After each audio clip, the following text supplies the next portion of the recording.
Distinguished guests, ladies and gentlemen, it is a pleasure to join the second edition of the SIGA Summit on Female Leadership in Sports.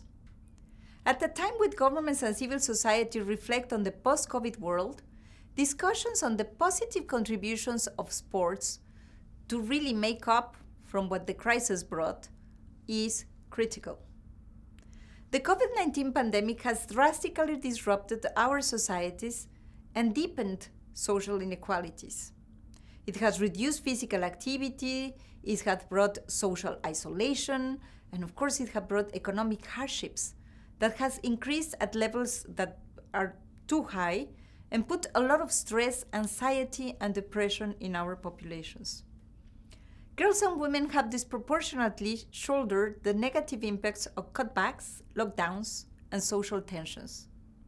UNESCO estimates that globally, 11.2 million girls and young women have dropped out or have not had access to schools since the start of the pandemic. And it will be very difficult for them to make up for this very impressive gap. Even when in school, we see gender patterns of disengagements, with 82% of physical education teachers reporting increased dropout of girls. At UNESCO, we are convinced of the power and potential of sports as a high-yield, low-cost investment to boost well-being and tackle the structural roots of inequalities through participation, role modeling, and representation. There has certainly been progress made with respect to women's participation in elite sports. The 2022 Tokyo Olympic Games was the first gender-equal Olympic Games in history. This is a significant milestone, but we have to build on this to advance much more rapidly. We need equal pay for female and male athletes.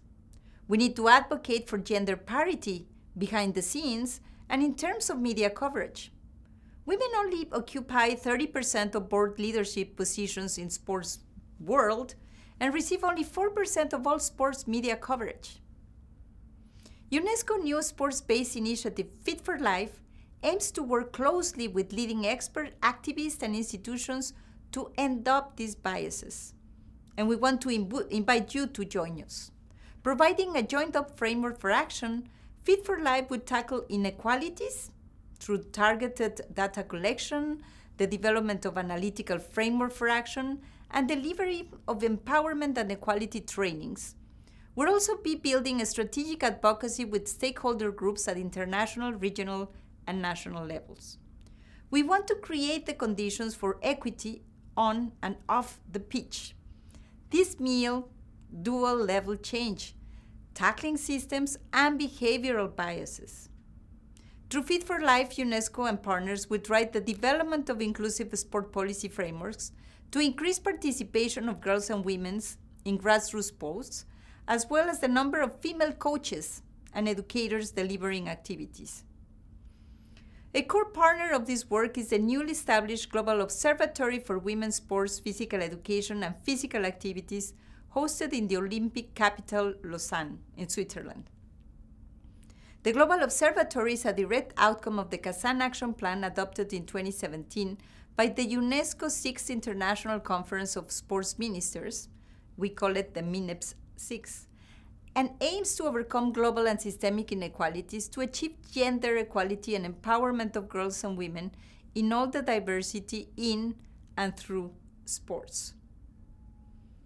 Under the leadership of athlete rights advocate Payoshi Mitra, we are looking forward to advancing gender equality in and through sports using Fit for Life as our framework for action.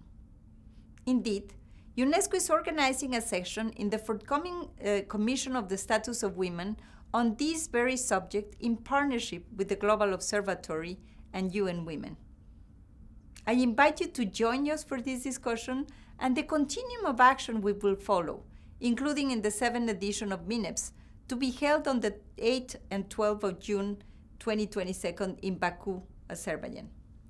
Through international cooperation and multi-stakeholder approach, the post-COVID world can be a better place for women and girls. Thank you.